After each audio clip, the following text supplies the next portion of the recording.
نحمده ونصلي على رسول الكريم اما بعد فاعوذ بالله من الشیطان الرجیم بسم الله الرحمن الرحیم. السلام علیکم ورحمت الله وبرکاته. قدر ملیدونکو په دې هیله ستاسو ټول روغ او جوړ او خوشحاله اوسئ.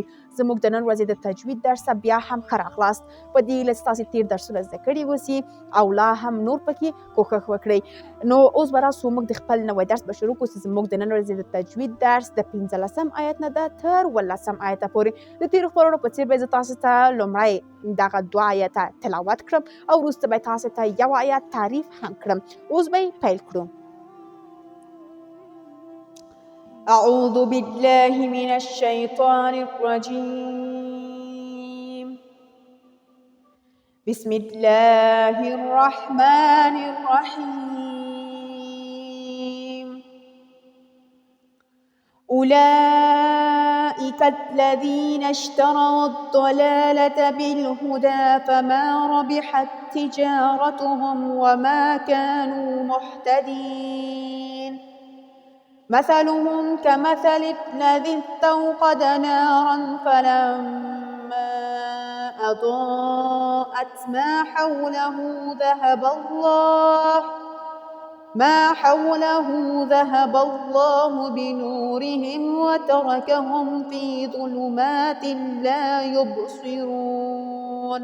صدق الله العظيم.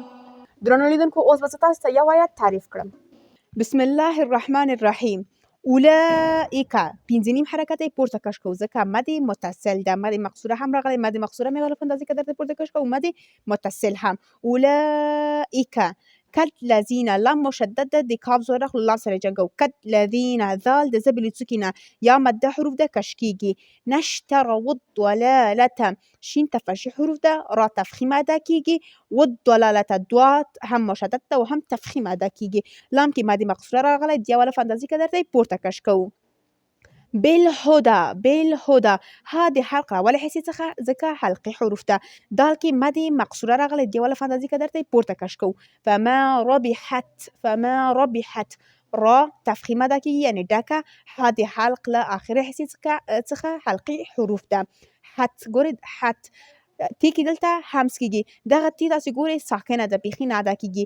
حی راخلو له دې تی سره یې جنګوو ځکه دا مشدد ده. اوس دلته هم همس کیږي او هم په سختۍ ادا کیږي. فما ربحت تجارتهم جیم کې قلقلې جیم کې دلته وګورئ مد مقصوره راغلی یعنې د یو الف اندازې که درته پورته کش کوو. را ډکه ادا کیږي یعنې تفخیم ادا کیږي. ها د حلق له اولې حصې څخه وما